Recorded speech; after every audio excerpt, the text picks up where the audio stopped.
On a rain-soaked October night in Charlotte, North Carolina, a group of middle-aged men celebrating a meaningless football victory heard 3 desperate knocks on their door at midnight. What they found would shatter everything they thought they knew about their city, their system, and themselves. A 14-year-old boy, beaten beyond recognition, carrying his 6-year-old sister in his arms, asked a question that no one was prepared to answer. "Can you protect my sister for one night?" Before anyone could respond, he collapsed unconscious at their feet, and the little girl, silent, scarred, and carrying secrets that would expose a nightmare hiding in plain sight, stared at them with eyes that had seen too much. What began as an act of simple human compassion would spiral into a deadly game of cat and mouse against powerful enemies who would kill to keep their secrets buried. This is a story about ordinary people forced to make impossible choices, about children who survived what no child should endure, about a grandmother who discovered her granddaughter had been alive all along, and about a truth so horrifying that those in power would rather burn everything to the ground than let it see daylight. Some doors, once opened, can never be closed again, and some nights change everything forever. If this story moves you, please follow our channel for more powerful true stories that need to be told. Leave a like if you believe in justice, and comment below to let us know where you're watching from. Your support helps us continue bringing these important stories to light. The rain hammered down on the empty parking lot like God himself was trying to wash away every sin that had ever been committed in this forgotten corner of Charlotte, North Carolina. It was the kind of rain that soaked through your clothes in seconds, the kind that made you question every choice that had led you to be outside on a night like this. Inside the old converted warehouse that served as the unofficial fan club headquarters for the Carolina Panthers, the sound of the downpour was barely audible over the drunken roars of middle-aged men celebrating a victory that, in the grand scheme of their lives, meant absolutely nothing. It was 11:47 p.m. on a Tuesday night in late October, and the group inside had no intention of going home anytime soon. There was Hank Morrison, the owner of the place, a former college linebacker whose glory days were 3 decades behind him, his athletic frame now buried under layers of beer and barbecue. There was Pastor Wesley Carver from the Methodist Church on 5th Street, who always seemed to have a Bible verse ready but never missed a game day drinking session. Martha Jennings, a retired ER nurse with hands that had saved more lives than she could count, sat in the corner nursing a Diet Coke, the only sober person in the room, and scattered throughout were the regulars. Eddie the plumber, 2 off-duty paramedics named Rick and Joel, and Big Tommy, who owned the tire shop down on Trade Street. The warehouse smelled like stale beer, buffalo wings, and the particular musk of men who spent too much time reliving their youth through a football team. Neon signs advertising Budweiser and Miller Lite cast a blue-red glow across the concrete floors. A massive flat-screen TV dominated one wall, still replaying highlights from Sunday's game. Empty aluminum cans littered every surface, and someone had spilled nacho cheese on the pool table that nobody had bothered to clean up. Hank was in the middle of telling a story. The same damn story he told every week about the time he almost got recruited by the Panthers back in '89, when the sound cut through everything else. 3 knocks. Deliberate, urgent, then silence. The kind of silence that makes your stomach drop. Everyone froze. It wasn't the casual knock of someone looking for directions or a lost delivery driver. It was the knock of someone who needed something. The knock of desperation. "Who the hell knocks on a fan club at midnight?" Eddie muttered, his words slurred. Hank felt something twist in his gut, that old instinct from his playing days, the one that told him when a blindside hit was coming. He pushed himself up from his worn leather recliner, his knees protesting with each step. As he crossed the concrete floor, he noticed Martha had gone completely still, her eyes fixed on the door with an expression he couldn't quite read. Fear? Recognition? He couldn't tell. His hand wrapped around the cold metal handle. For a moment, he hesitated. Through the small window in the door, he could see nothing but rain and darkness. Then he pulled it open. The sight that greeted him would be burned into his memory for the rest of his life. Standing in the doorway was a boy. No, a teenager. Maybe 14, 15 years old. Completely drenched, his black hair plastered to his forehead. He was Asian, though Hank couldn't tell from where exactly. But that wasn't what made Hank's breath catch in his throat. It was the boy's face. His left eye was swollen shut, the skin around it a deep purple-black that looked almost inhuman in the harsh fluorescent light spilling from the warehouse. His bottom lip was split open, still bleeding, a thin line of red mixing with the rainwater running down his chin.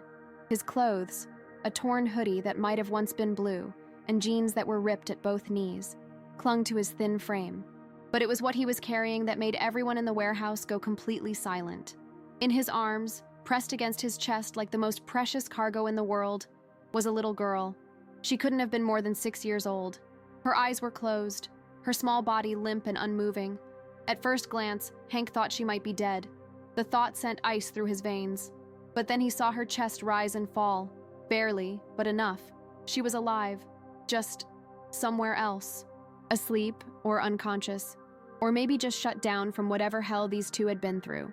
The boy had one hand supporting her back, the other clutching a torn backpack against her side. His hands were shaking. Whether from cold, fear, or exhaustion, Hank couldn't tell. Probably all three. For what felt like an eternity but was probably only 3 seconds, nobody moved. Nobody breathed. The only sound was the rain and the distant replay of the game on the TV. Then the boy spoke. His voice was barely above a whisper, rough and broken, like he'd been screaming for hours. But every word was clear. Every word was deliberate. "Can you protect my sister for one night?" The question hung in the air like smoke. Not, "Can you help us?" Not, "Can we come in?" Just that one specific, impossible request. Protect. For one night. As if he already knew that's all the time they had. Hank opened his mouth to respond, though what he would have said he had no idea. But before any words could form, the boy's knees buckled. His eyes rolled back, and he collapsed forward. Hank barely managed to catch them both, his arms wrapping around the boy and the girl as they fell. The backpack hit the concrete with a wet thud, its contents spilling across the floor. "Jesus Christ!" Pastor Wesley shouted, jumping to his feet. Martha was already moving, her nurse instincts overriding everything else. She dropped to her knees beside the collapsed trio, her hands immediately going to the boy's neck to check his pulse. "He's alive," she said, her voice tight and professional. "But his pulse is weak. Rick, Joel, help me get him inside. Carefully. Watch the girl."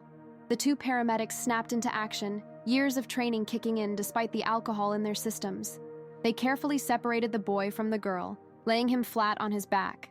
The girl's eyes opened then, wide, dark, and completely empty. She didn't cry, didn't make a sound.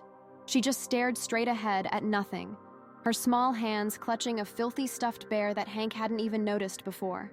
"Sweet Jesus," Big Tommy whispered from somewhere behind them. "What happened to these kids?" It was Martha who noticed first. As she gently lifted the girl's sleeve to check for injuries, she saw them. Scars. Thin white lines circling both of the child's wrists like bracelets.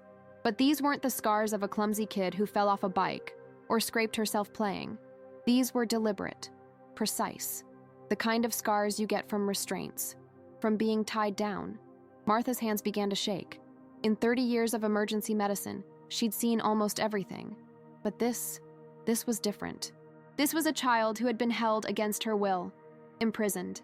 "We need to call the police," Wesley said, his voice firm. He was already pulling out his phone. "No." The word came from Hank, sharp and final. Everyone turned to look at him. "What do you mean, no?" Wesley demanded. "Look at them. This is serious. This is something we don't understand yet," Hank interrupted. "This boy didn't stumble here by accident. He came to us specifically.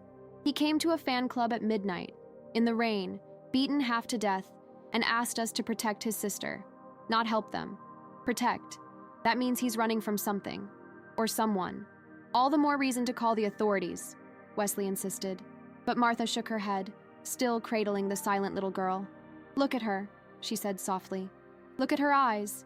This child doesn't trust anyone. She's been hurt. Badly. And whoever hurt her, I don't think it was random. I think she's been somewhere. Somewhere terrible." As if on cue, the boy's eyes fluttered open. His one good eye found Hank's face, and for a moment there was recognition there. Relief, then panic. "Don't!" he gasped, his hand reaching out weakly.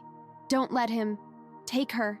His fingers clutched at Hank's shirt with surprising strength. "He knows where we are." And then his eyes closed again, his hand falling limp. The warehouse had gone completely quiet except for the rain.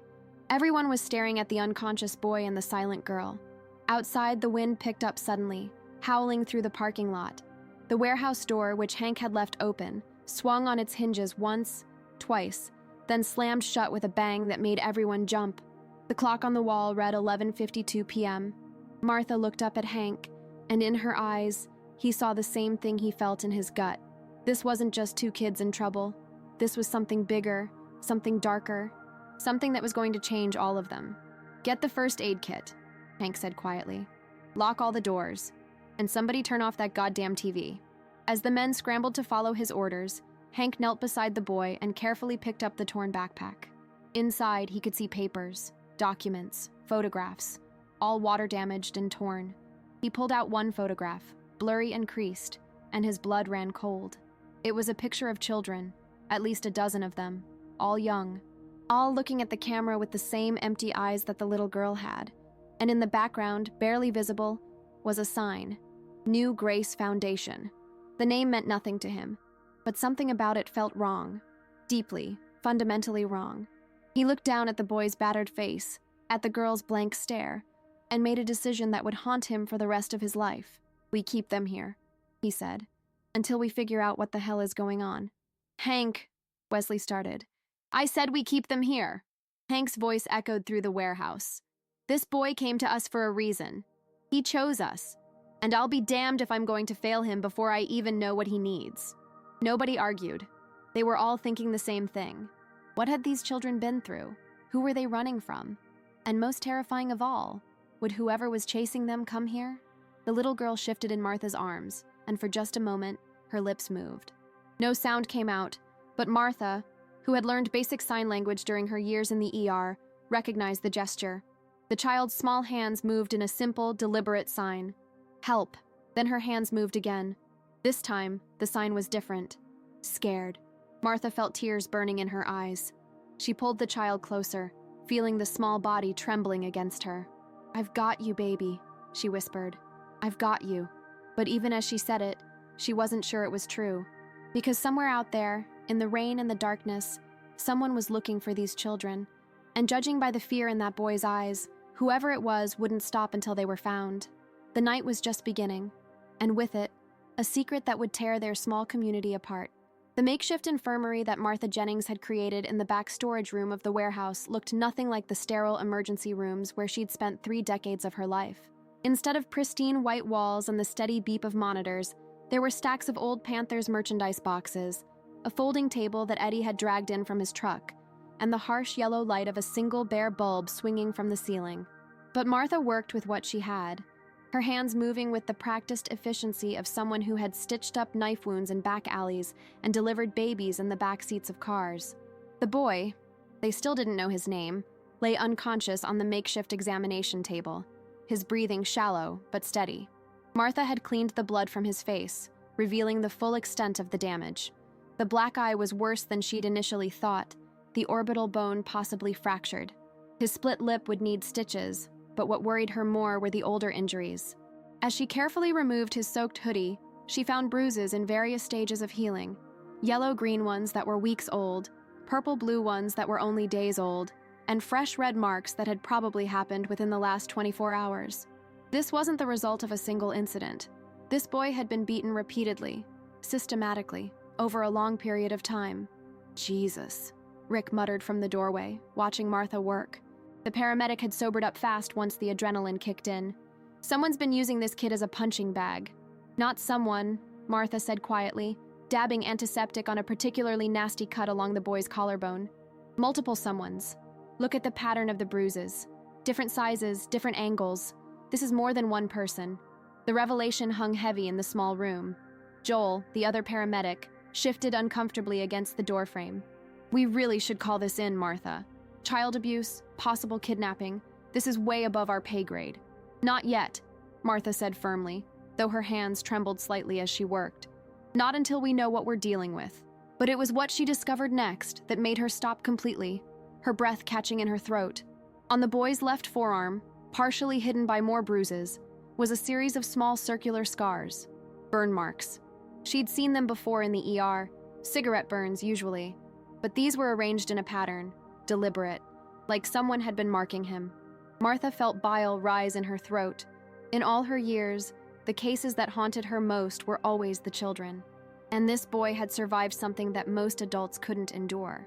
She forced herself to continue working, rapping his ribs where she suspected at least 2 were cracked, checking his pupils for signs of concussion, which he definitely had, and monitoring his pulse. 73 beats per minute, weak but stable.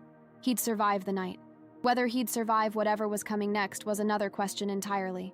In the main area of the warehouse, the little girl sat in the corner on an old couch that smelled like motor oil and disappointment.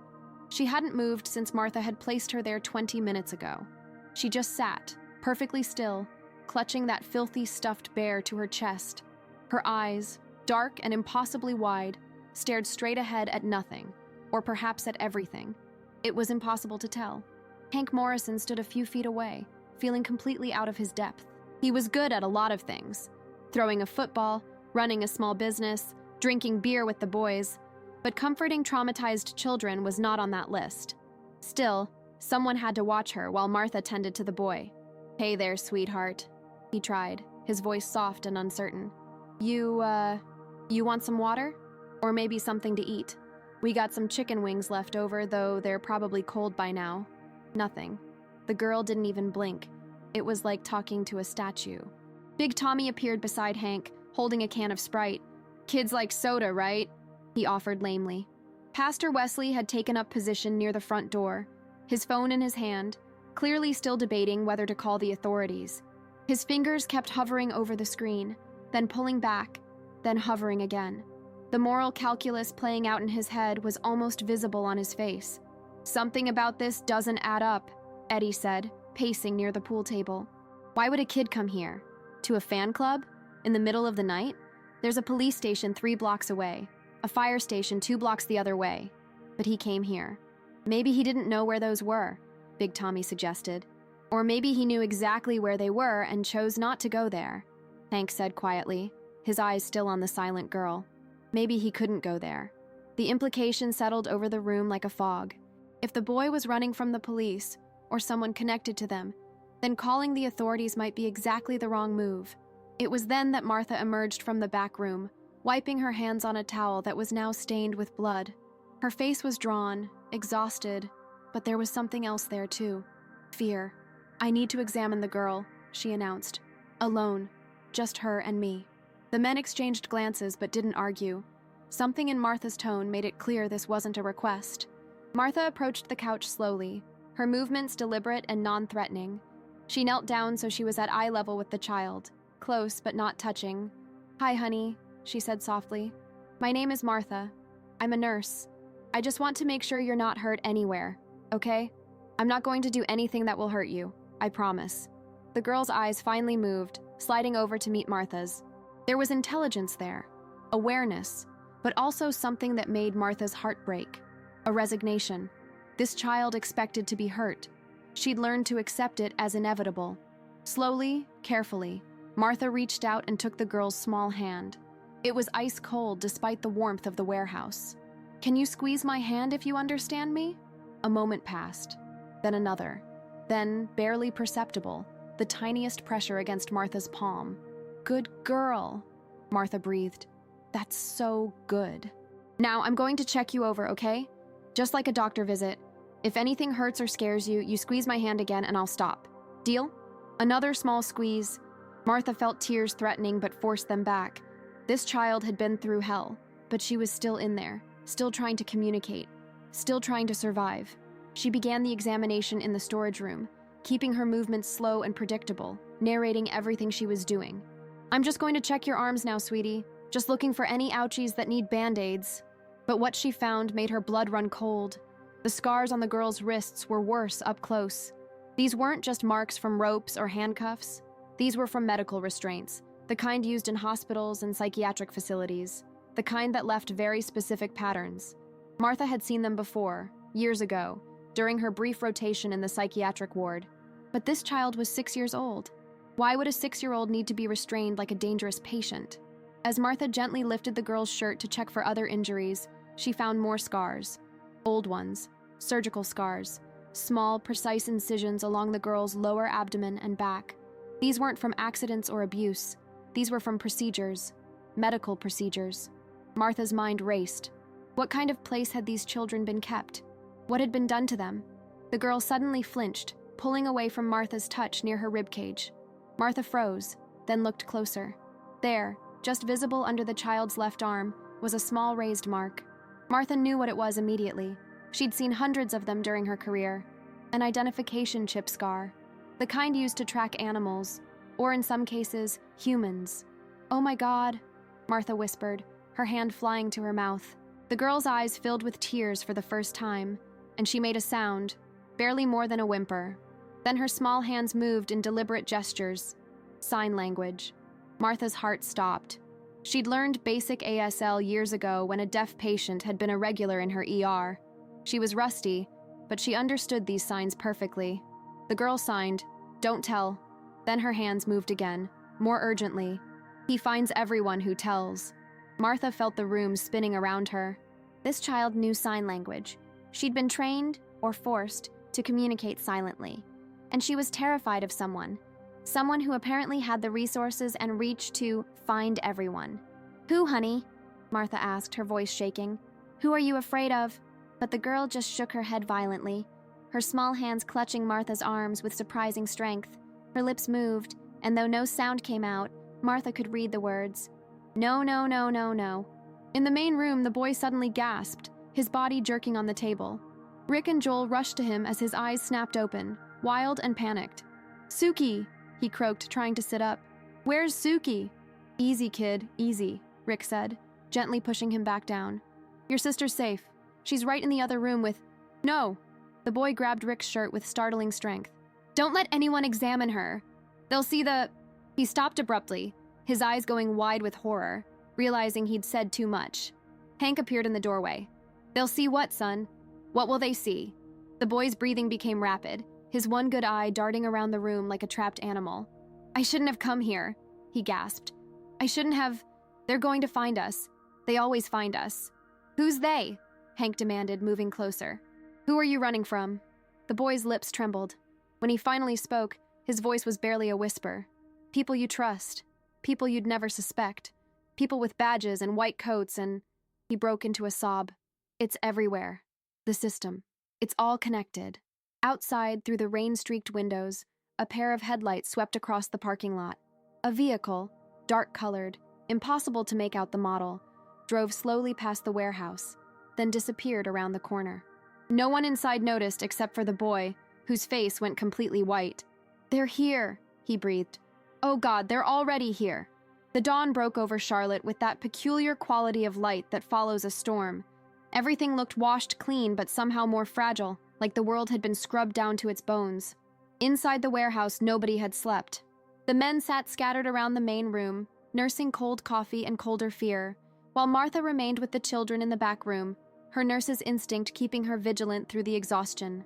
Hank Morrison stood at the window, watching the empty street with the paranoia of a man who'd just realized how little he understood about the world.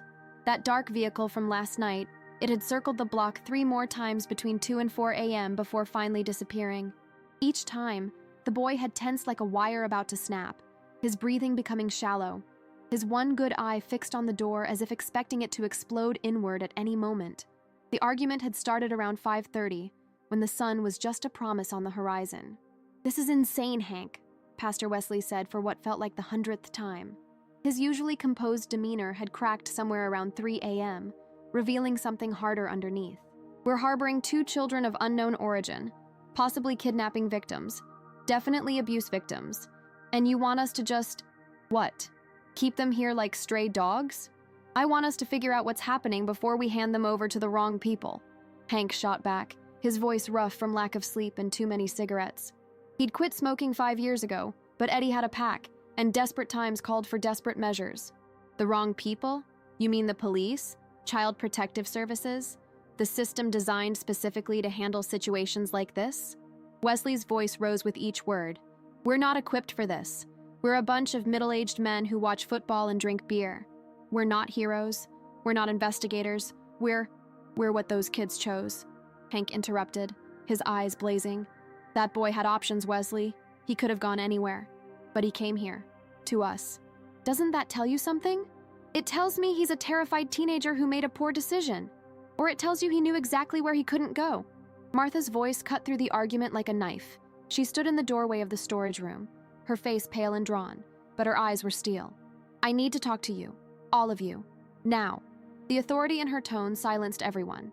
Martha Jennings had delivered babies in moving ambulances, had held the hands of dying gunshot victims, had stared down drug-addled attackers in the ER without flinching.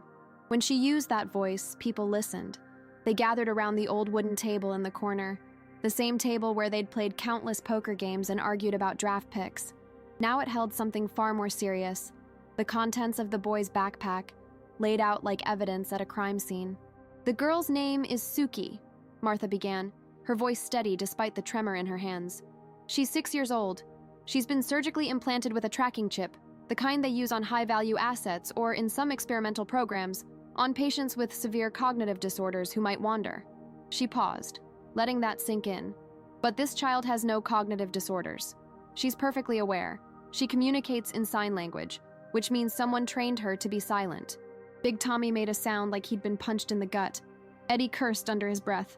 "The boy," Martha continued, pulling out a water-damaged student ID from the pile on the table, "is named Eli Chen, age 14. According to this, he was a resident of the New Grace Foundation until 3 days ago." She pulled out another document, this one more official-looking, with a state seal at the top. The New Grace Foundation is a private foster care and adoption agency based in Rock Hill, South Carolina, about 30 miles from here. "I know that place," Wesley said suddenly, his face going pale. I know of it. They approached our church 2 years ago about partnership opportunities, said they were looking for Christian families to help with adoptions. And," Hank pressed, "and nothing. Our board turned them down. Something about their paperwork didn't sit right with our treasurer. Tax exemption issues, I think. I didn't pay much attention at the time." Wesley rubbed his face. "Jesus, should I have paid more attention?" Martha pulled out a photograph, the one Hank had seen last night, with the dozen children and the empty eyes. Eli had this, along with these. She spread out more photos. Different children, different ages, all with that same haunting emptiness in their expressions. And in every single photo, somewhere in the background, was a small sign or logo. New Grace Foundation. "There's more," Martha said quietly. She pulled out a torn piece of notebook paper covered in careful, cramped handwriting. "I found this in a hidden pocket of Suki's dress. It's a list. Names, dates, and locations." Her finger traced down the page. "Sarah M., age 8, adopted to family in Atlanta, July 2023. Michael K., age 5, adopted to family in Richmond, August 2023. Emma L., age 7, adopted to family in Nashville, September 2023. She looked up, her eyes haunted. There are 43 names on this list, 43 children who were supposedly adopted out through New Grace Foundation in the last 2 years alone. "That's a good thing, isn't it?" Big Tommy asked hopefully. "Kids finding homes?" "Maybe," Martha said. "Or maybe not, because next to each name there's a number, dollar amounts. And they're not small." She pointed to one entry. "Sarah M., $47,000. Michael K., $63,000. Emma L., $51,000. The warehouse went dead silent. You could hear the distant hum of traffic on Trade Street, the drip of water from a leaky pipe, the hammering of hearts. "Adoption fees?" Joel suggested weakly. "Adoption fees in the U.S. typically range from free for foster adoptions to maybe $30,000 for private international adoptions," Martha replied. "These numbers are higher, significantly higher. And there's something else." She pulled out one more document, this one barely legible from water damage, but the letterhead was still visible. State Department of Health and Human Services. "This is a complaint," Martha said, "filed 14 months ago by a social worker named Patricia Hollis. She claims that during a routine inspection of New Grace Foundation, she observed concerning medical procedures being conducted on minor residents without proper documentation or guardian consent. She specifically mentions blood draws, tissue samples, and neurological assessments being performed by unlicensed medical staff. Where's this social worker now?" Hank asked. Martha's silence was answer enough. "No," Eddie breathed. "Don't tell me." "Patricia Hollis died in a car accident 6 weeks after filing that complaint," Martha confirmed. "Single vehicle collision. She was 32 years old.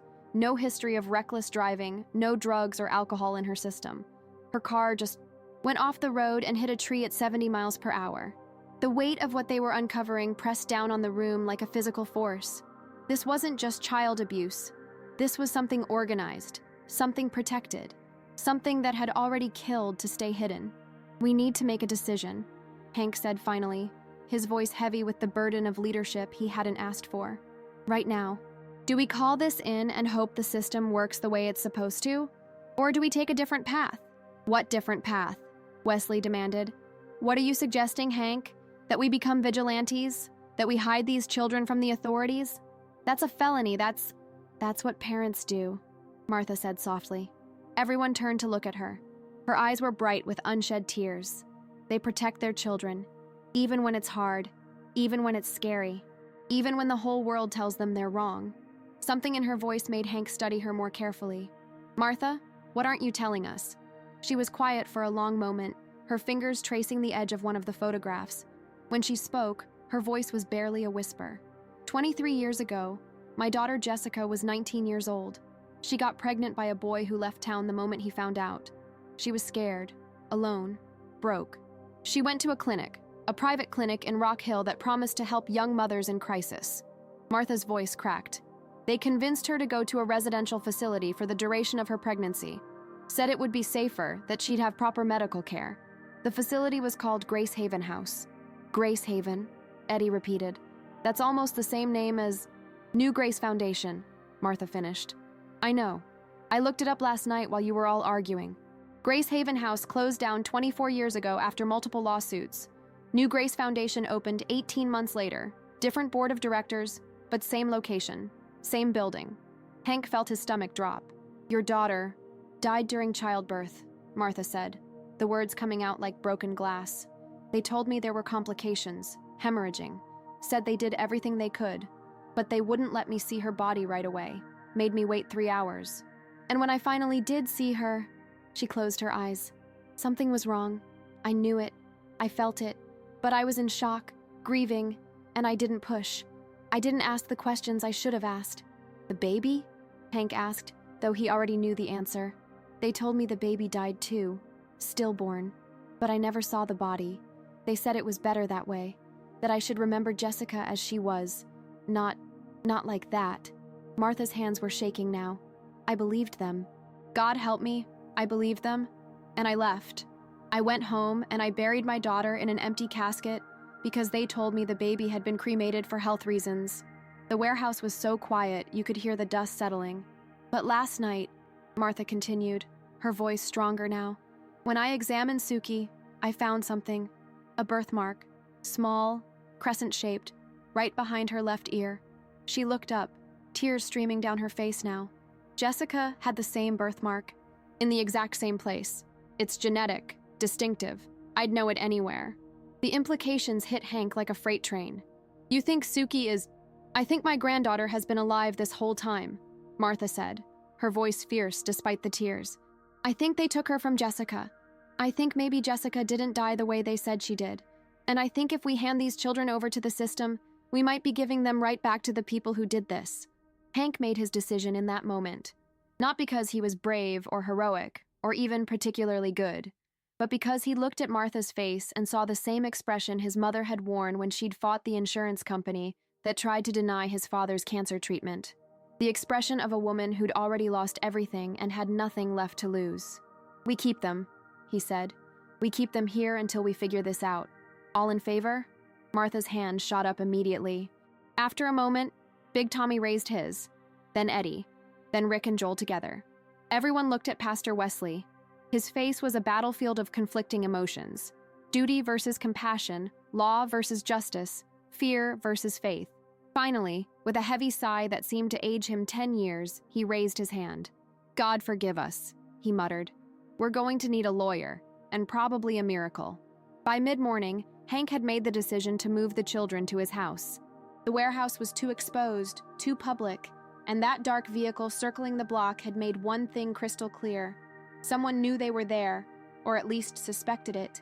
His home was a modest ranch-style house on the outskirts of Charlotte, surrounded by half an acre of overgrown lawn and pine trees that provided natural cover.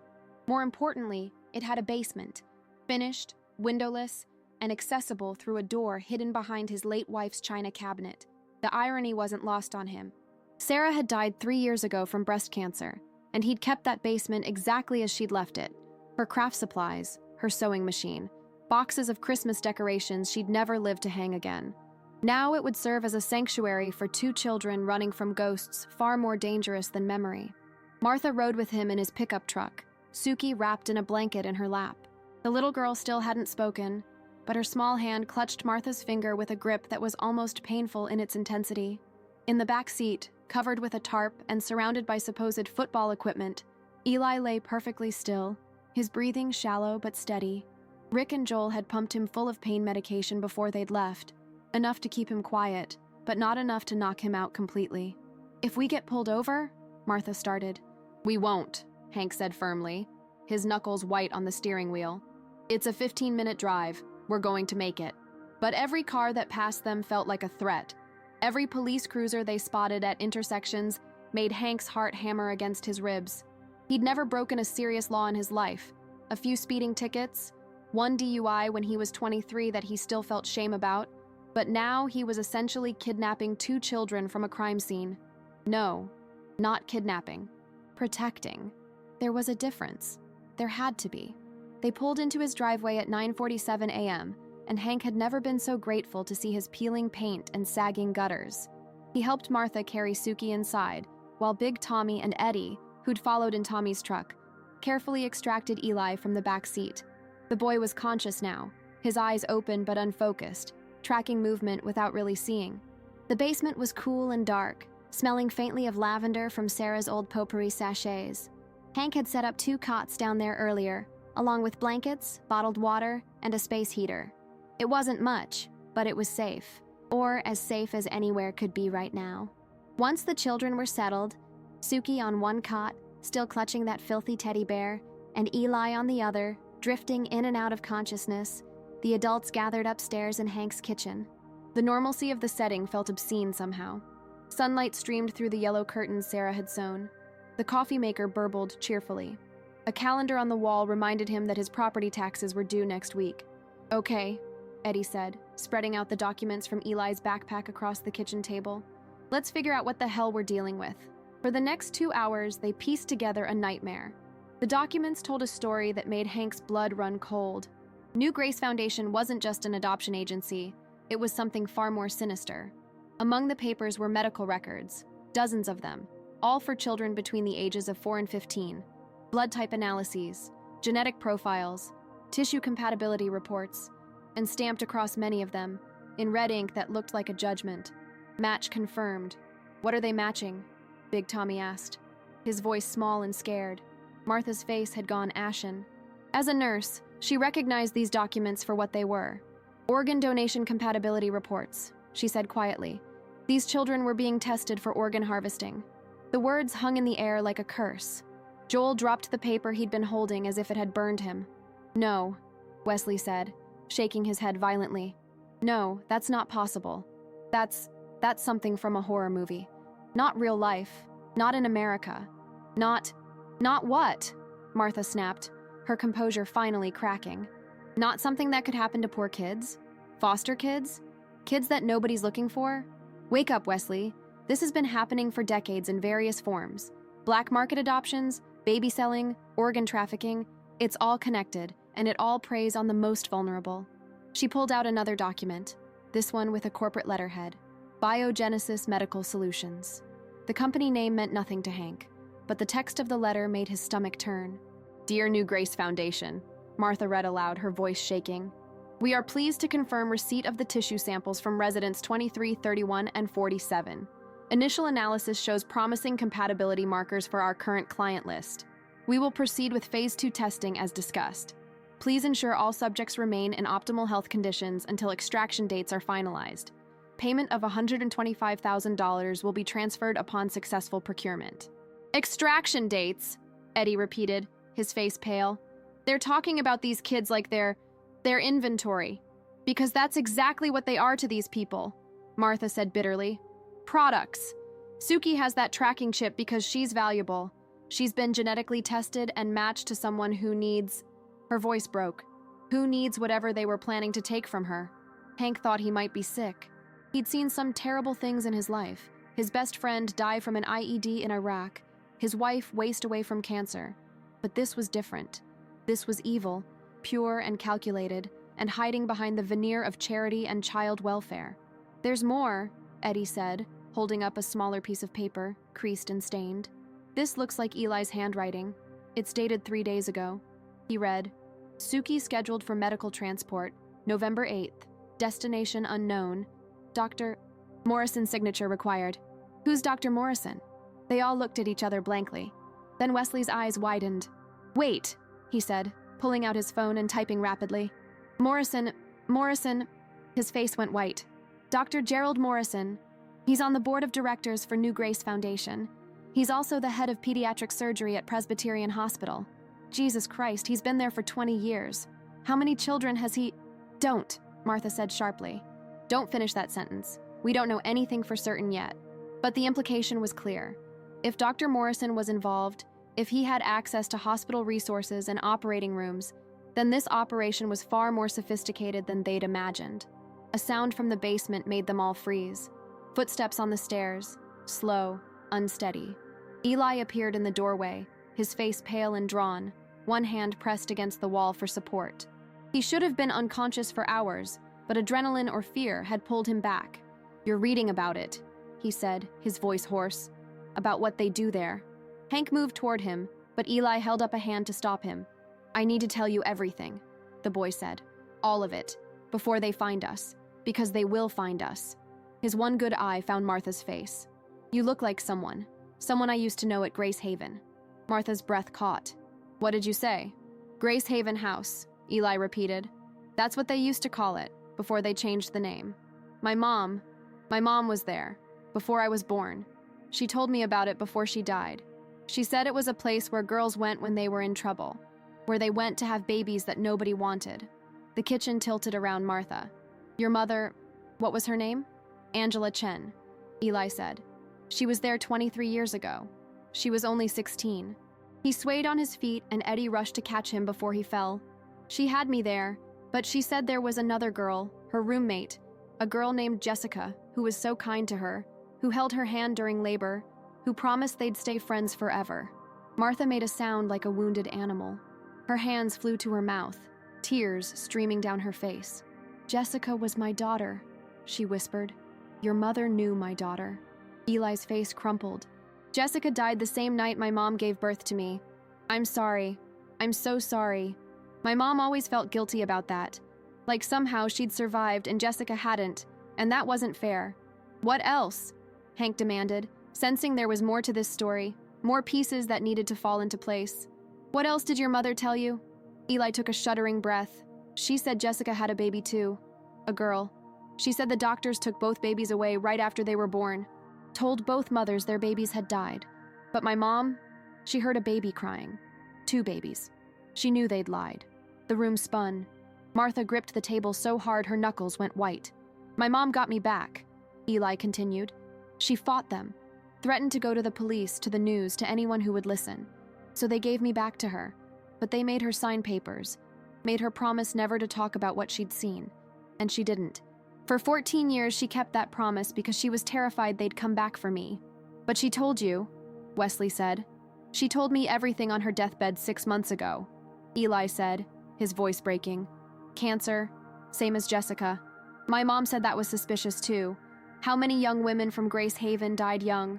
But nobody investigated. Nobody cared." He looked at Martha with red-rimmed eyes. "She made me promise to find Jessica's baby if I could, to save her if she was still alive. So when I ended up at New Grace Foundation after my mom died, and I saw a little girl with the same birthmark my mom had described, I knew. Suki is my granddaughter," Martha breathed, "and you're Angela's son. You're the boy Jessica helped bring into this world. And now I'm trying to save her daughter," Eli said simply. "Because that's what your daughter would have wanted. Because someone has to break this cycle." Hank felt something shift in his chest, a sense of purpose crystallizing out of the chaos. This wasn't random. These children hadn't stumbled into his fan club by accident. This was fate, or destiny, or whatever you wanted to call it, when the universe decided to give you a chance to do something that mattered. "They're coming for you," Hank said to Eli. "You know that, right? They're not going to stop." "I know," Eli said. "Doctor, Morrison was supposed to sign off on Suki's transport on November 8th. That's tomorrow. When she doesn't show up, they'll know someone took her. They'll come looking. Then we need to be ready, Hank said. And we need to figure out who we can trust. Because if this goes as high as we think it does... His phone rang. The sudden sound made everyone jump. Hank looked at the screen. Unknown number. His hand shook as he answered. Hello? Mr. Morrison? A smooth male voice said. My name is Dr. Wan. Gerald Morrison. I believe you have something that belongs to my organization. Hank's hand trembled as he held the phone, Dr. Gerald Morrison's smooth voice filling the kitchen like poison gas. Everyone had gone perfectly still, their eyes fixed on Hank's face as if they could divine the words on the other end of the line through sheer force of will. I think you have the wrong number, Hank said, his voice steadier than he felt. I don't know what you're talking about. A soft chuckle came through the speaker. Please, Mr. Morrison, isn't that interesting? We share a surname, though no relation, I assume. Let's not waste each other's time with denials.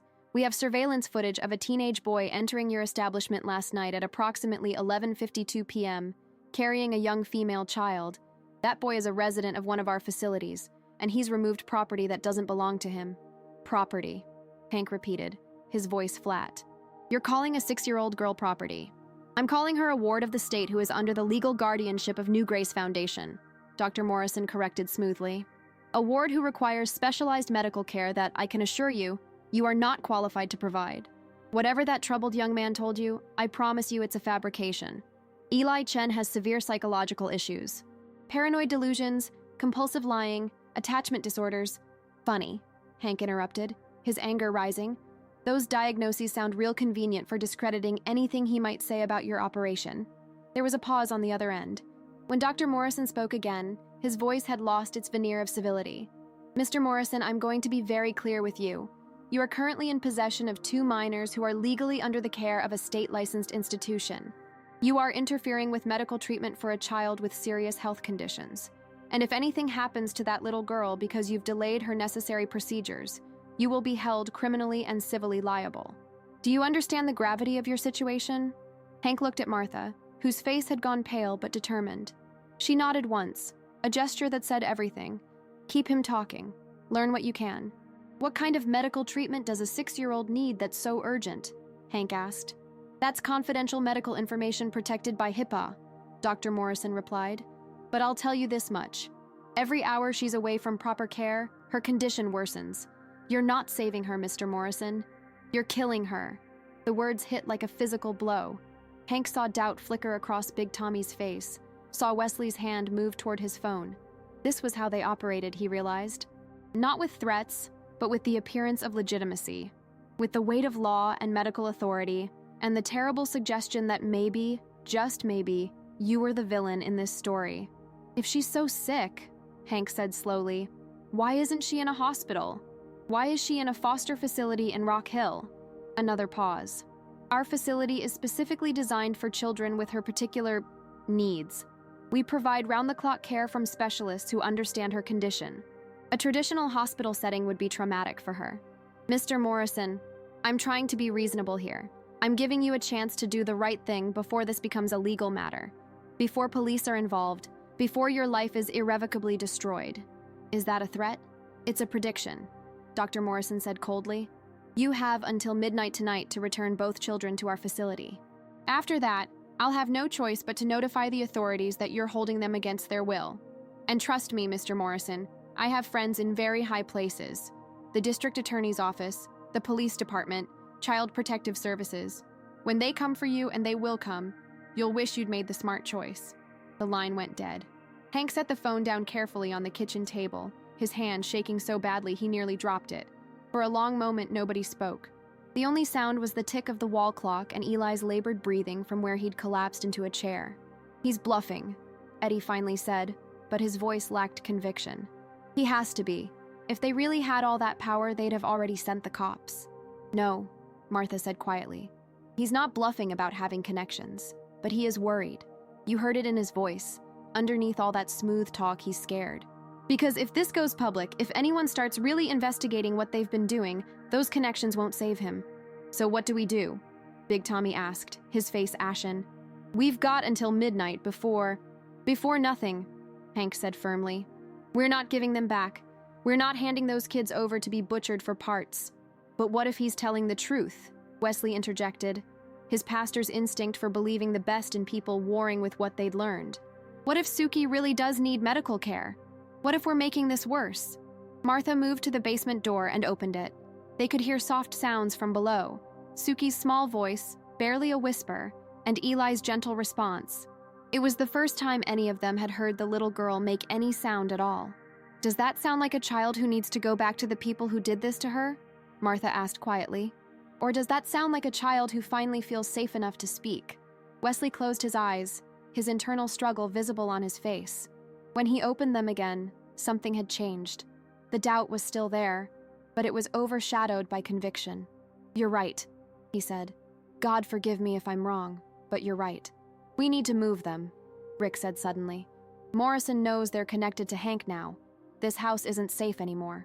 Where? Hank asked. We can't just check into a motel. They'll track credit cards, security cameras. My cousin has a hunting cabin, Big Tommy offered, up in the mountains near Boone, about 2 hours from here. It's off the grid.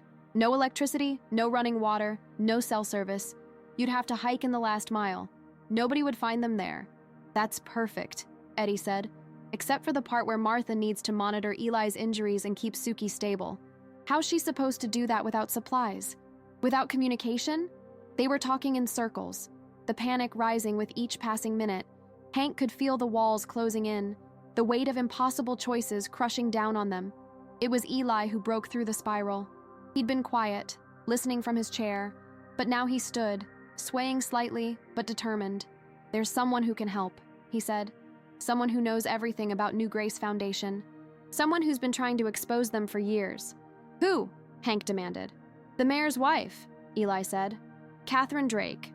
Her daughter disappeared from New Grace 5 years ago.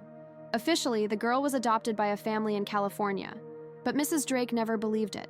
She's been investigating privately, hiring investigators, filing Freedom of Information requests. They've stonewalled her at every turn, but she knows. She knows what they really are. Wesley's eyes widened. Catherine Drake? I know her. She comes to the Methodist church sometimes, sits in the back, leaves before anyone can talk to her. People say she had a breakdown after her daughter disappeared. Not a breakdown, Eli corrected. An awakening. She knows her daughter is dead. She's known for years, but she can't prove it because they're too good at covering their tracks. If we give her the evidence, if we give her proof, she'd have the resources to fight them, Martha finished, understanding dawning on her face. The money, the connections, the motivation. The mayor might be compromised, but his wife is untouchable, Eli said. And she's been waiting for someone to give her ammunition. We'd be that someone. It was risky. It meant bringing another person into their conspiracy, expanding the circle of people who could expose them or betray them. But it was also their best chance. How do we contact her without tipping off her husband? Hank asked. Eli pulled a crumpled business card from his pocket. Somehow, impossibly, he'd kept it safe through everything. She gave this to me 6 months ago when she visited New Grace. Pretended to be considering a donation, but really she was looking for her daughter. She slipped me this card and whispered, "If you ever need help, call this number. It's a burner phone. Untraceable." Hank took the card. The number was written in elegant script, and beneath it, 2 words, "Trust no one." Before anyone could debate further, headlights swept across the front windows. A black sedan, the same one from last night, Hank was sure of it, had pulled up across the street.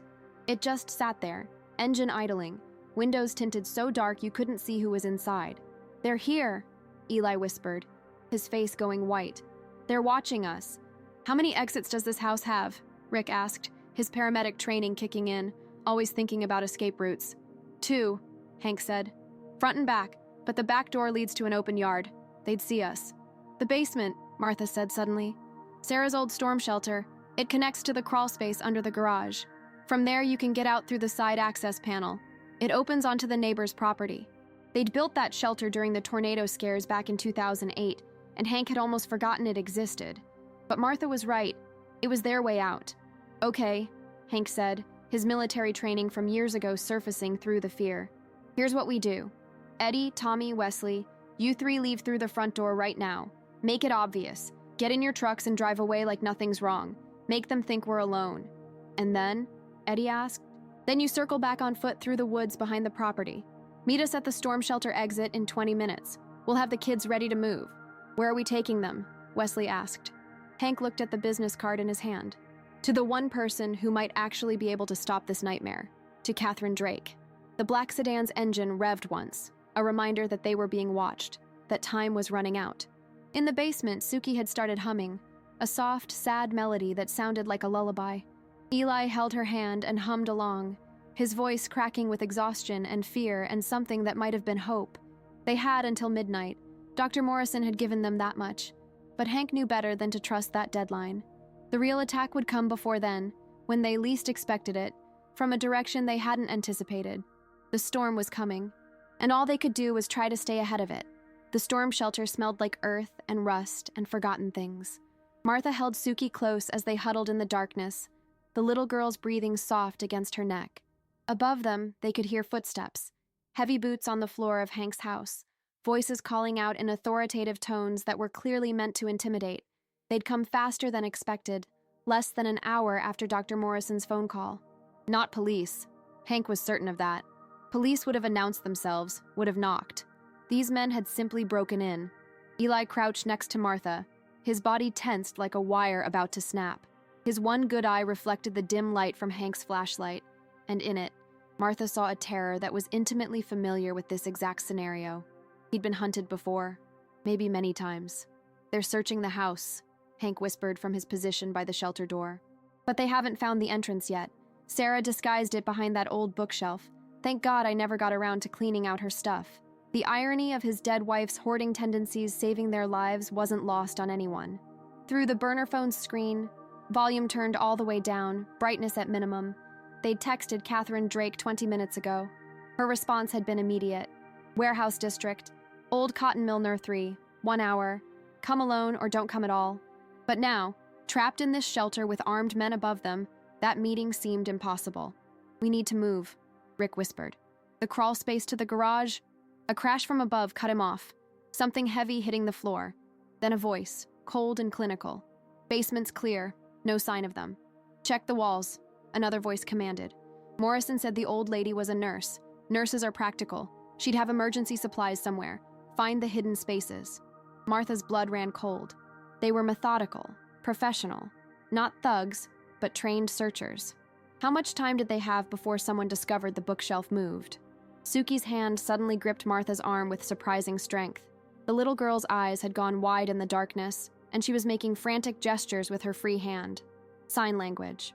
Martha's ASL was rusty, but she understood. "They have a scanner. For my chip, of course. The tracking chip they'd implanted in her." Martha had been so focused on the immediate danger she'd forgotten about that technological leash. If they had a scanner, they could pinpoint Suki's exact location within feet. "We need to remove it," Martha whispered urgently to Hank. "Now. The chip. It's behind her left ear, subcutaneous. If I don't cut it out, they'll find us in minutes." Hank's face went pale in the flashlight's glow. "You can't perform surgery down here. You don't have proper tools, no anesthetic. I have a pocket knife, a flashlight, and 30 years of emergency medicine experience," Martha said firmly. "It's shallow, less than a centimeter under the skin. Quick incision, extract, close the wound. I've done more complicated procedures in worse conditions." Eli was already pulling off his shirt. "Use this for bandages," he said, his voice barely audible. To Suki, he signed something Martha couldn't quite follow, but the little girl nodded, her small face set with a courage that broke Martha's heart. Above them, the footsteps grew closer. Someone was in the basement now, moving furniture, opening closets. They had maybe 3 minutes before the bookshelf was discovered. Martha worked by feel as much as by sight, using Hank's pocket knife, sterilized hastily with Eddie's lighter, to make a small incision behind Suki's ear. The little girl bit down on a strip of cloth and didn't make a sound, even as tears streamed down her face. Her hand found Eli's and squeezed so hard, Martha thought she might break his fingers. The chip was right where Martha expected it, a tiny cylinder of metal and electronics no bigger than a grain of rice. She extracted it with tweezers from her keychain, dropped it into a small plastic bag Hank provided, and quickly closed the wound with butterfly bandages from the medical kit they'd brought. "Done," she whispered, her hands shaking with adrenaline. 30 seconds, start to finish. "Give me the chip," Big Tommy said suddenly. He'd been quiet until now, but his face showed a resolve Martha hadn't seen in the usually jovial tire shop owner. "I'll lead them away. Take it back through the crawl space to my truck, drive in the opposite direction." "Tommy, no," Eddie started. "Makes sense," Tommy interrupted. "They're looking for the girl, not us. If the signal moves, they'll follow it. Gives you time to get to Catherine Drake." It was a good plan. A brave plan. The kind that might get Tommy arrested or worse. "They'll question you," Hank warned. "They'll want to know where you got the chip. And I'll tell them I found it in the parking lot outside the fan club," Tommy said with a shrug. "Thought it was from someone's dog, was gonna take it to the vet. I'm just a dumb guy who owns a tire shop. What do I know about tracking chips for kids?" Above them, wood scraped against concrete. Someone had found the bookshelf. "Go!" Hank hissed to Tommy. "Now!" Tommy took the bag with the chip and disappeared into the crawl space leading to the garage. Seconds later, they heard his truck's engine roar to life, then the squeal of tires as he peeled out of the driveway. Almost immediately, voices above them shouted, "Signal's moving! Heading east on Providence Road!" The footsteps thundered out of the house. Car doors slammed. Engine started. Within 2 minutes, the house above them had gone silent. They waited in that suffocating darkness for what felt like hours, but was probably only 10 minutes. Finally, Hank risked opening the shelter door. The house was empty, ransacked but empty. Furniture overturned, drawers pulled out, Sarah's carefully organized craft supplies scattered across the floor like the aftermath of a tornado. "Let's move," Hank said, before they realized Tommy's leading them on a wild goose chase. They emerged into the cold November air through the back door, moving quickly but carefully through Hank's overgrown backyard toward the tree line where Eddie and Wesley waited with Eddie's van, an old plumber's vehicle with no windows in the back, perfect for transporting passengers who needed to stay hidden. The drive to the warehouse district took 40 minutes, every second of which felt like tempting fate. Martha held Suki in the back of the van, while Eli lay on a pile of old blankets, his injuries making him unable to sit upright for long. The little girl had finally spoken her first full sentence since arriving at the fan club. "Is the bad man going to find us again?" "No, baby," Martha had whispered, though she wasn't sure if it was a promise she could keep. "Not if I have anything to say about it." The old cotton mill number 3 rose out of the industrial landscape like a monument to dead industry. 5 stories of crumbling brick and broken windows, surrounded by a chain-link fence that had been cut through in multiple places. It had been scheduled for demolition for years, but bureaucratic red tape had kept it standing, a ghost of Charlotte's textile boom days. Catherine Drake was waiting in the shadows of the loading dock, exactly where she'd said she'd be. She was younger than Martha had expected. Mid-40s maybe, with auburn hair pulled back in a severe ponytail and eyes that had seen too much.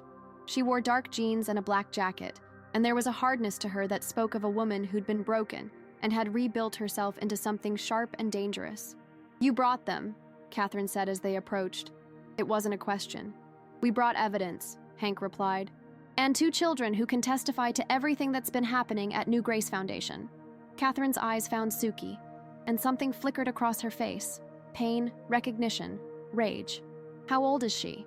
6, Martha said. "My daughter would have been 11 now," Catherine said softly. "If they hadn't—" She stopped, composed herself. "Show me what you have." They spread the documents across the hood of Eddie's van, medical reports, financial records, the list of children with dollar amounts next to their names. Catherine read through them with increasing horror, her hands shaking as she turned each page. "This is it," she breathed. "This is what I've been looking for. Proof. Actual, physical proof." She looked up at them, tears streaming down her face. "Do you know how many people told me I was crazy? How many investigators took my money and came back with nothing? How many lawyers said there was no case? Your husband," Wesley started carefully. "My husband is a coward," Catherine spat. "He chose his political career over our daughter. When she disappeared, when I started asking questions, he told me to move on, to think about his image, his future. He knew something was wrong, but he didn't want to rock the boat. Didn't want to offend the wrong people." Her laugh was bitter. "The mayor of Charlotte afraid of a foster agency. That should tell you how deep this goes." She pulled out her own phone, not a burner, but one of those expensive encrypted models, and began photographing every document. "I'm sending these to 3 different journalists, 2 FBI agents I trust, and a lawyer in Washington who specializes in child trafficking cases. By morning, this will be impossible to contain." "They'll come after you," Hank warned. "Let them," Catherine said coldly. I've been dead inside for 5 years. They can't hurt me anymore, but they can pay for what they've done. Eli had been quiet during all of this, but now he stepped forward. Mrs. Drake, he said softly, your daughter, Emma, I knew her, at New Grace. Catherine froze, her eyes locked on Eli's face. You knew Emma? She was kind to me, Eli said, his voice cracking. When I first arrived, after my mom died, Emma was older, took care of the younger kids. She told me, he swallowed hard. She told me her mother was looking for her, that someday you'd come and take her home. She believed in you, even when everyone else said you'd given up. Catherine's composure shattered.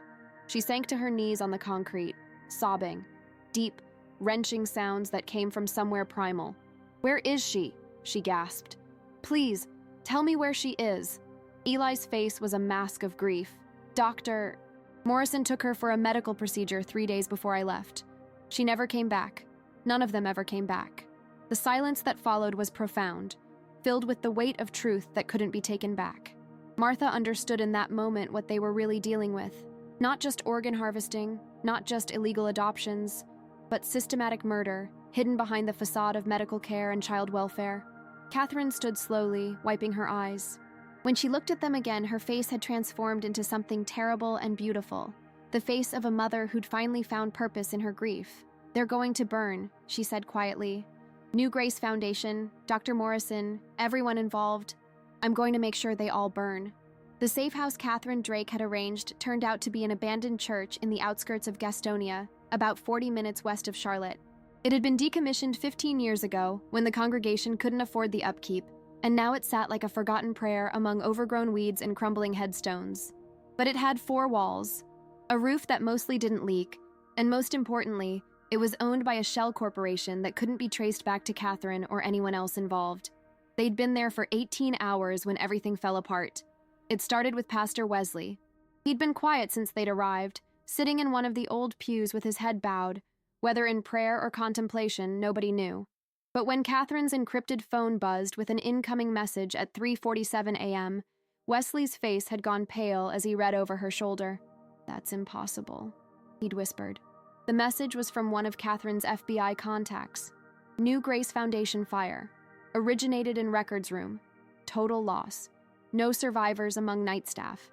Investigating as possible arson. Survivors? Martha had asked, her voice hollow. How many people were in there?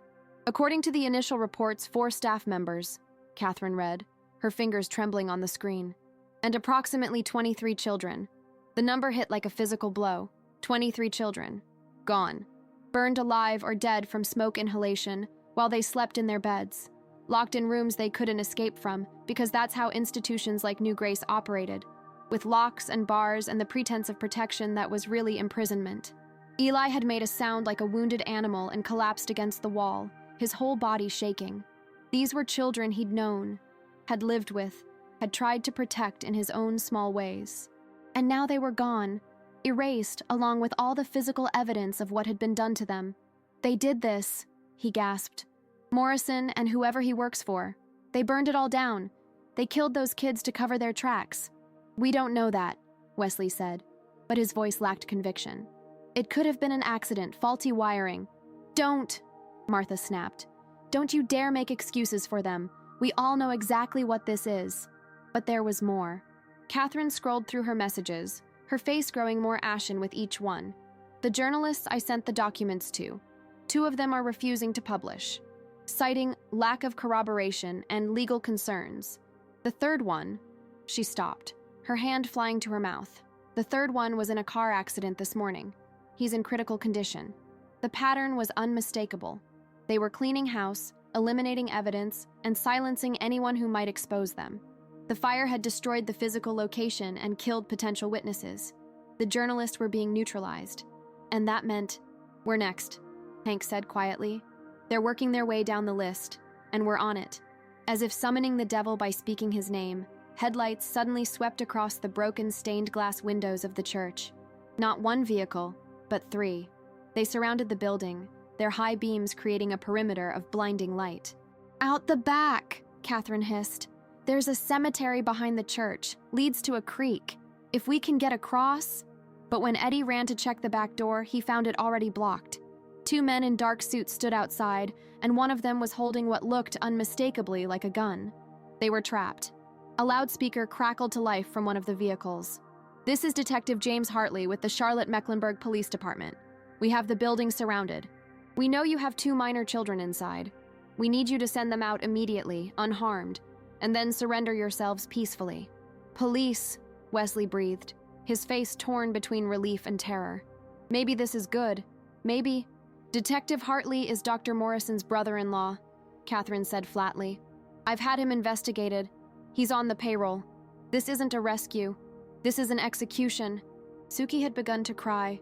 Real tears, not the silent kind, but deep sobs that shook her tiny frame. Eli pulled her close, whispering in her ear, but his own face was etched with despair. They'd come so far, fought so hard, and now they were cornered like animals. "We have to decide," Hank said, his voice steady despite the chaos.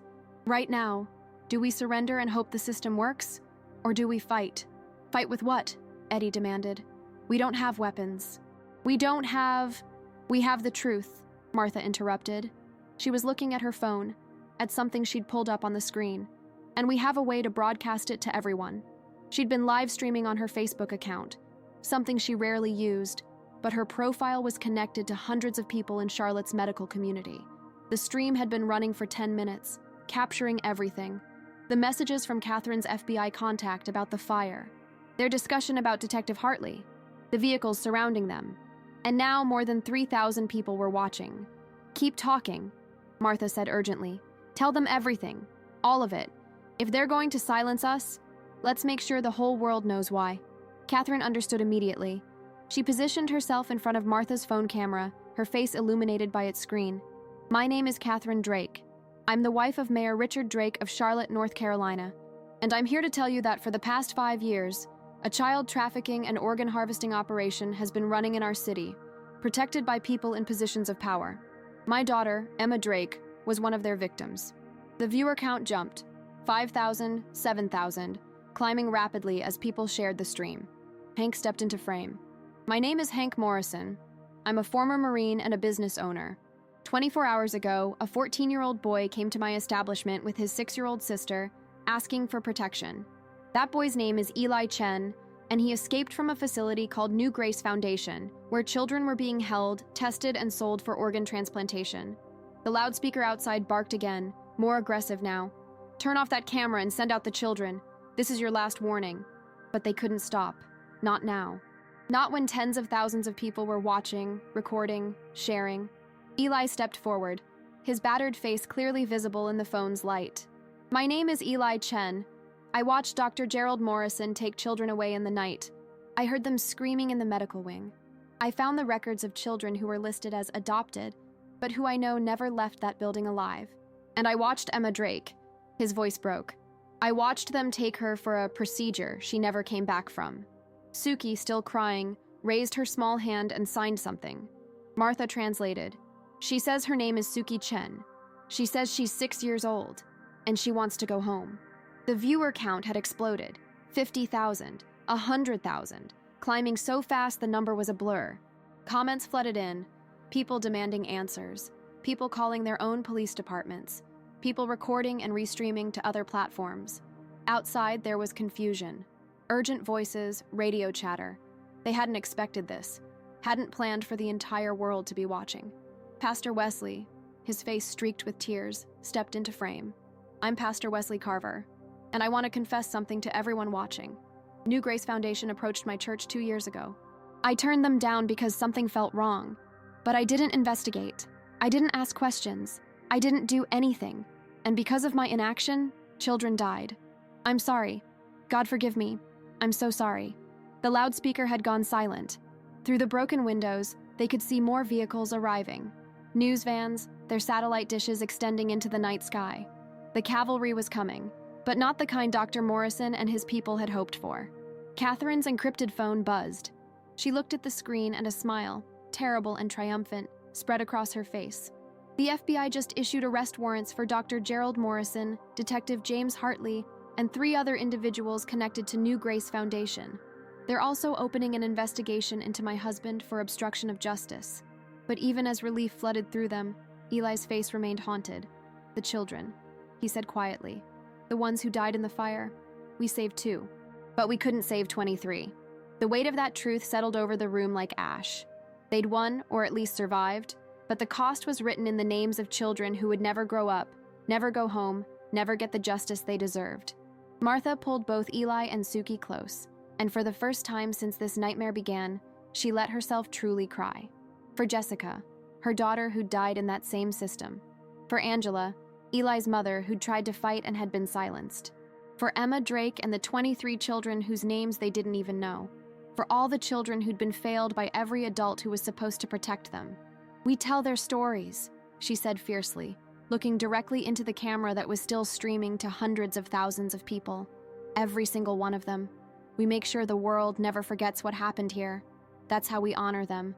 That's how we make sure this never happens again. Outside, Detective Hartley was being placed in handcuffs, his face twisted with rage and fear. The news cameras captured every moment. Within hours, it would be on every major network. By morning, New Grace Foundation would be headline news around the world. They'd done it. They'd exposed the monster in the darkness. But as Eli held his sister and stared at the flames of justice beginning to burn, he knew that some scars would never heal. Some ghosts would never be laid to rest.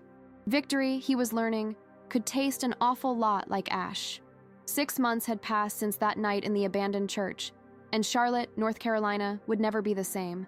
The city had been torn open, its wounds exposed to the harsh light of national scrutiny. The New Grace Foundation scandal, as the media had dubbed it, had dominated headlines for weeks, spawning congressional hearings, federal investigations, and a complete overhaul of foster care oversight in 3 states. Dr. Gerald Morrison had been found dead in his holding cell 3 days after his arrest. Official cause, suicide by hanging. But the autopsy photos that leaked online told a different story. Bruising patterns inconsistent with self-infliction, defensive wounds on his hands. Someone had silenced him before he could name names, before he could reveal how deep the corruption truly went. The investigation into his death remained open, but everyone knew it would lead nowhere. Some people were too dangerous to testify. Detective James Hartley had taken a plea deal, turning state's evidence in exchange for a reduced sentence. His testimony had led to 14 more arrests, including 2 state senators, a federal judge, and the CEO of Biogenesis Medical Solutions, the company that had been purchasing the harvested materials from New Grace's victims. The trial was set to begin in the fall, and the prosecutors promised it would be the biggest child trafficking case in U.S. history. Mayor Richard Drake had resigned in disgrace, though he'd never been formally charged with anything. The evidence suggested he'd known about his wife's suspicions and had actively worked to suppress investigations. Catherine had filed for divorce the day after his resignation. Last anyone heard, she was working with a victims advocacy group in Washington, D.C., turning her grief into action. Pastor Wesley Carver had left the Methodist Church and started a nonprofit called Emma's Light, dedicated to supporting survivors of institutional abuse. He'd sold his house, donated his savings, and now lived in a small apartment above the organization's office. Some called it penance. He called it purpose. Big Tommy had become something of a local hero after his role in the story came out. His tire shop now had a waiting list of customers who wanted to support the guy who risked everything for those kids. He still met with the old fan club members every Sunday, though they'd stopped calling it a fan club. Now it was just a group of men trying to process what they'd been part of, trying to make sense of how their ordinary lives had intersected with extraordinary evil. Eddie had testified before Congress about the foster care system's failures. His working-class perspective and plain-spoken honesty had made him an unlikely advocate for reform. He'd been invited to speak at schools, churches, community centers. He always said the same thing: pay attention, ask questions, because monsters don't look like monsters. They look like doctors and detectives and respectable people, and they count on you being too polite to call them out. The fan club warehouse had closed permanently. Hank couldn't bring himself to go back there after everything that had happened. The building sat empty now, a for sale sign slowly fading in the weather, a monument to the night that had changed everything. As for Hank himself, he'd died on a cold February morning, collapsed while shoveling snow from his driveway. Massive heart attack. The doctors said it was quick, painless, but Martha knew better. She'd seen it in his eyes in those final months, the weight of what they'd witnessed, what they'd been unable to prevent.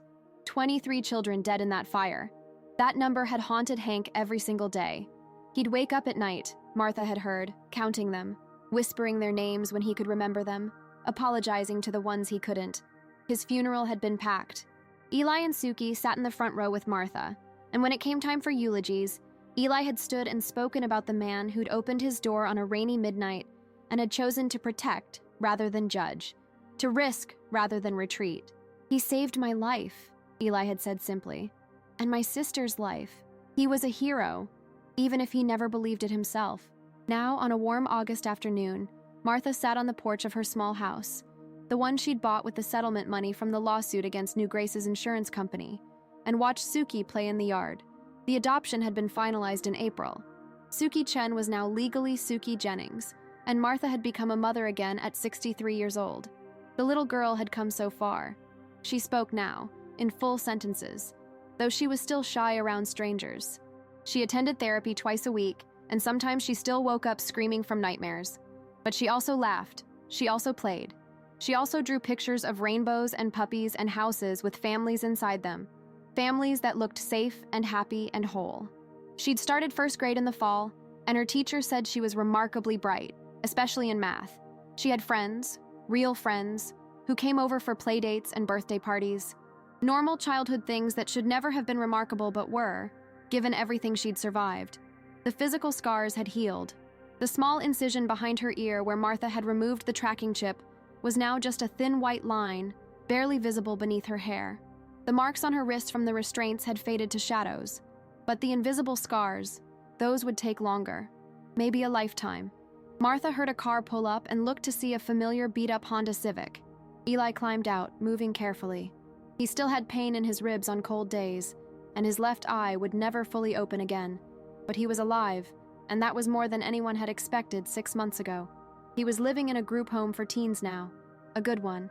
Martha had made sure of that, had personally vetted every staff member and visited twice a week. He was finishing high school, had been accepted to 3 universities for the fall. He wanted to study social work, wanted to help kids like himself, like Suki. "Hey, Suki!" he called out, and the little girl shrieked with joy and ran to him. He caught her and spun her around, both of them laughing, and Martha felt her heart swell with a complicated mix of emotions: grief for what they'd lost, gratitude for what they'd found, and hope that maybe, just maybe, the future could be different from the past. Eli sat down on the porch steps, Suki curled up beside him. He pulled an envelope from his pocket, worn and wrinkled like he'd been carrying it for days. "This came to the group home," he said quietly. "It's from the federal investigation. They found records, names of all the children who..." He couldn't finish, didn't need to. Martha took the envelope with shaking hands. Inside was a list. 23 names, ages, and brief biographies. Children who'd had hopes and dreams and futures that had been stolen from them. "They want to do a memorial," Eli continued, "at the site where New Grace used to be. They're building a garden there with a plaque for each child. They asked if I'd speak at the dedication." "Will you?" Martha asked. Eli was quiet for a long moment, watching Suki chase a butterfly across the lawn. "Yeah," he finally said. "Yeah, I will. Because someone needs to remember them. Someone needs to say their names out loud and tell the world they mattered." Martha nodded, tears streaming down her face. "Your mother would be so proud of you," she said. "And my Jessica, she'd be grateful. You saved her daughter when I couldn't. We saved each other," Eli corrected softly. "All of us. Hank and the guys at the fan club and you and Catherine Drake. We all saved each other." That night, after Eli had gone back to the group home and Suki was asleep in her room, the one Martha had decorated with stars on the ceiling and shelves full of books, Martha sat at her kitchen table and did something she'd been putting off for months. She wrote a letter to Eli, not to give him now, but to save for later, for when he graduated college, for when he had his own family, for when he needed to remember why any of this had mattered. "Dear Eli," she began, "by the time you read this, I'll probably be gone. But I need you to know something. That night you knocked on the door of that fan club. You changed more than just your life and Suki's life. You changed all of us. You reminded us that ordinary people can do extraordinary things when they choose courage over comfort, when they choose to see rather than look away." She wrote for hours, filling pages with everything she'd wanted to say but hadn't known how, about redemption and second chances. about how the worst moments of our lives can lead to the best versions of ourselves, about how love, real love, means showing up even when it's hard, especially when it's hard. When she finally sealed the envelope and tucked it away in her desk drawer, dawn was breaking over Charlotte. A new day, a fresh start, the kind of beginning that was only possible because of endings, some tragic, some triumphant, all necessary. In her bedroom, Suki stirred and called out, "Grandma?" It was the sweetest sound Martha had ever heard. Not because it was the first time, Suki had been calling her that for months now, but because it represented something that had seemed impossible on that rainy October night. It represented hope. It represented healing. It represented home. "I'm here, baby," Martha called back. "I'm right here."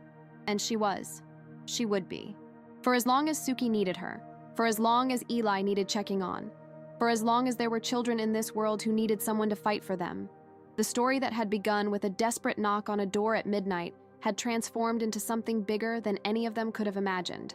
It had exposed corruption, toppled the powerful, and reminded a city that justice was possible. Difficult, costly, painful, but possible. And in the end, that's what mattered. Not that they'd won easily, but that they'd won it all. Not that everyone had survived, but that the survivors had found a way to keep living, to keep loving, to keep believing that the world could be better than it was. Suki appeared in the doorway, her teddy bear tucked under her arm, sleep still in her eyes. "I had a good dream," she said, smiling. "I dreamed I could fly." Martha pulled her close, kissed the top of her head. "Maybe someday you will, sweetheart. Maybe someday you will." The end. Sometimes the difference between a tragedy and a miracle comes down to a single choice made in a split second by an ordinary person who never expected to be a hero. Hank Morrison was just a retired football player running a fan club. Martha Jennings was just a nurse trying to enjoy her retirement. But when a desperate teenager knocked on their door at midnight, they chose to open it. They chose to listen. They chose to risk everything for two children they'd never met before. And that choice, that simple act of human decency, exposed a nightmare that had been hiding in their community for decades and saved countless future victims from the same fate. It makes you wonder, how many other desperate knocks go unanswered? How many other cries for help are ignored because we're too afraid, too busy, or too convinced that someone else will handle it? Ask yourself this: if Eli had knocked on your door that rainy October night, would you have opened it? Would you have believed him? Would you have been willing to sacrifice your safety, your reputation, your comfortable life to protect two children you didn't know? It's easy to say yes when it's just a story.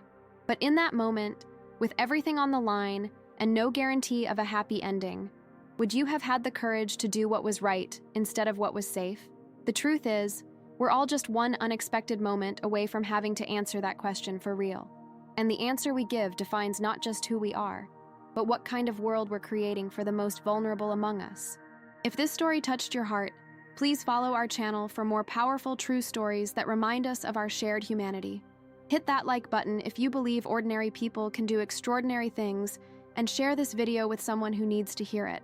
Because the only way we prevent tragedies like this from happening again is by refusing to look away, by refusing to stay silent, and by choosing, every single day, to be the kind of person who opens the door when someone knocks at midnight.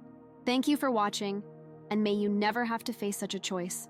But if you do, may you have the courage these heroes showed.